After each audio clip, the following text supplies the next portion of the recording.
With the cost of gas, food, and insurance absolutely going through the roof, we all find ourselves with less and less fun money, as I call it. The money that's left after all our bills are paid out of our paycheck. Our money to spend hunting, food plots, anything outdoor related or hobby related, we find ourselves with less and less money.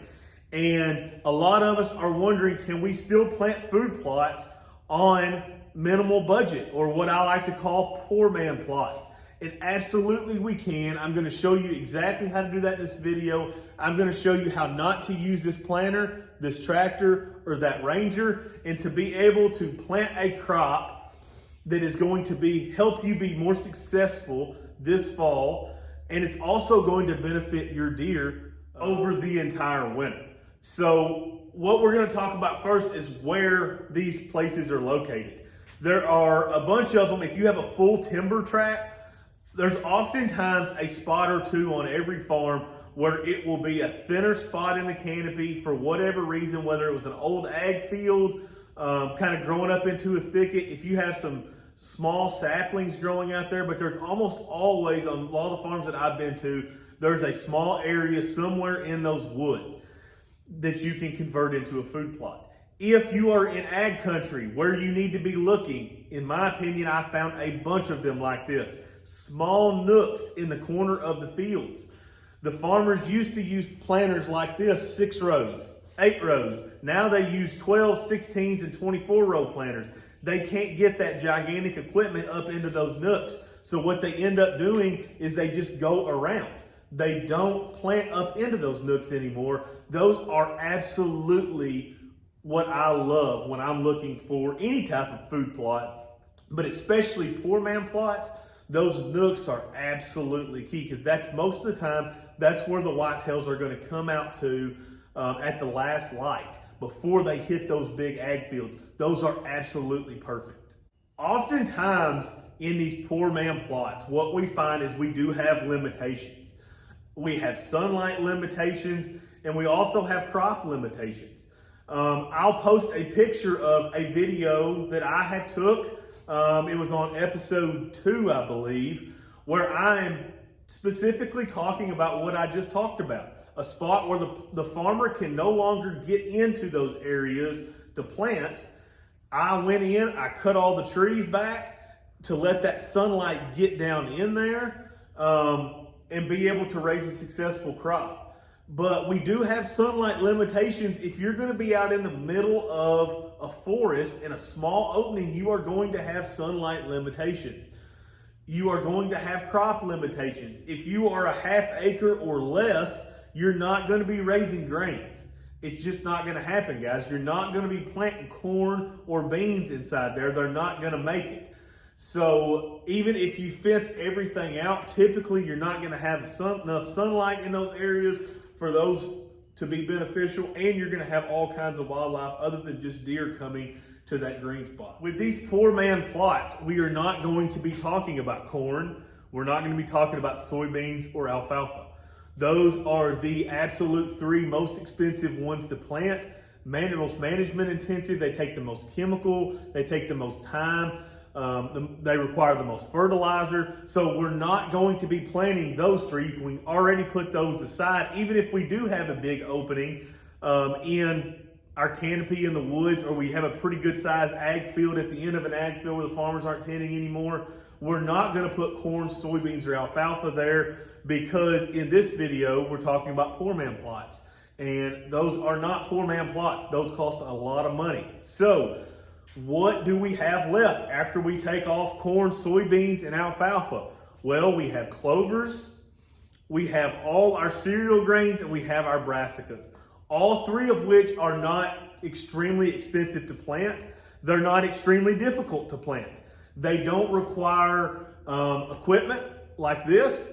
You can oftentimes do those 3 with very, very minimal equipment. Why? One reason is because the seeds are so tiny. It's really easy to get seed to soil contact with things like brassicas and clovers. And the cereal grains, you're planting in the late fall, right before hunting season. You want that fresh, tender growth. And those are easier to get up without having the tractor planter disc, things like that, because it's typically transitioned to the rainy season at that point. We can typically throw those seeds on the ground right before a heavy rain and we will get a germ. So how we're going to do these plots, we're going to go out in the spring, no real rush, wait till the frost and freezes are over with. Go out, and whether you have to take a backpack sprayer, whether you have a little sprayer on your four-wheeler or Ranger, but a backpack sprayer is fine. Use glyphosate and spray and kill that entire field that you're going to plant, okay?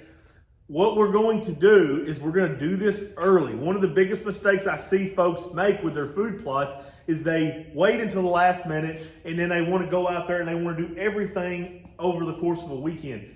It's so much easier if you'll do just a little bit of work along and not have to try to do all that, and then you're dealing with 18 inches of green solid grass. It's a nightmare to work with, especially with no equipment or small equipment. So spray it down, get it dead as a mackerel, okay? Then what I want you to do right after that, I want you to go in and I want you to get your soil samples. I want you to see what's in your soil, okay? We're not going to go nuts with the fertilizer because this is poor man plots, okay? We're just going to give basically a little bit to get this growth going, okay? So if you're planting something like clover, which is a perennial, okay, you're going to need a little bit more fertilizer. You're going to need a little bit more pH boost, more than likely if you're in acidic soils. Things like cereal grains can grow. You put a little bit of nitrogen out there with your cereal grains and you're going to be pretty solid, okay? They're not going to get very big anyway. The deer are going to graze them down pretty rapidly. I do recommend going ahead and putting a full dose of P and K on there, but with this being a poor man plot, we are trying to save as much money as we can. And if you can just put a few bags of 20-20-20 on there, you're going to be fine. That's plenty of nitrogen, P and K to get that crop growing. You're not trying to make it a legit crop. All you're trying to do is get your oats, your cereal rye, or your wheat up where those deer have something to graze on and it's nutritionally good for them. So get your soil sample, check for lime and fertilizer if you need those.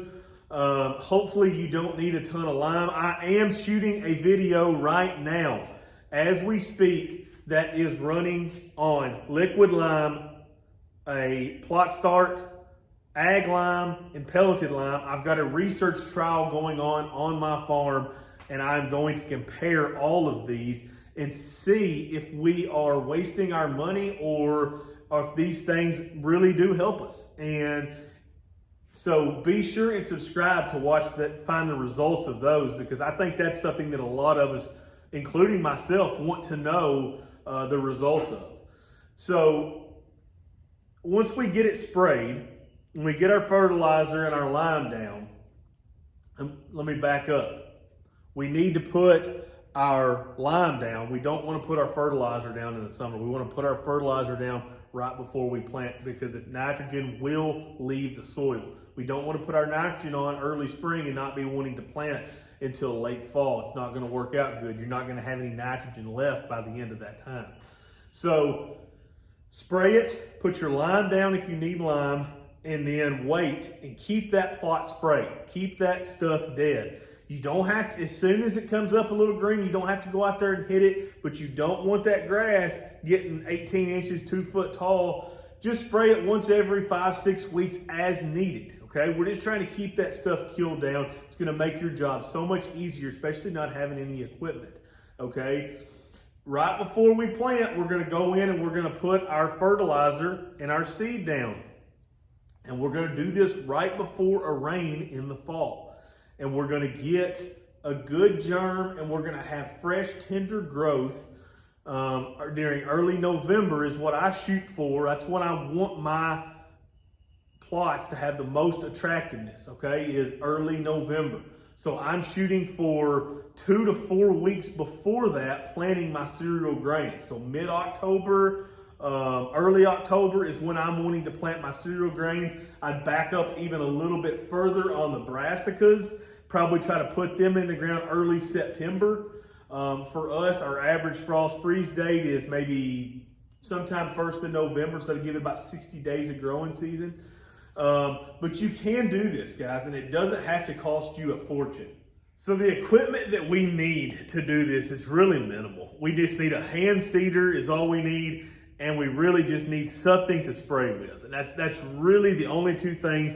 We can use the hand seeder to spread our fertilizer and our seed, and we just need something to spray with.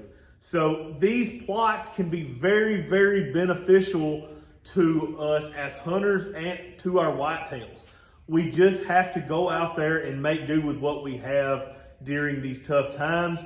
And hopefully in a few years, things will get better and we will have more time, more energy, more money left over after the bills are paid to go out and start adding some of our bigger money food plots that help attract more whitetails and hold them on our property a little bit better.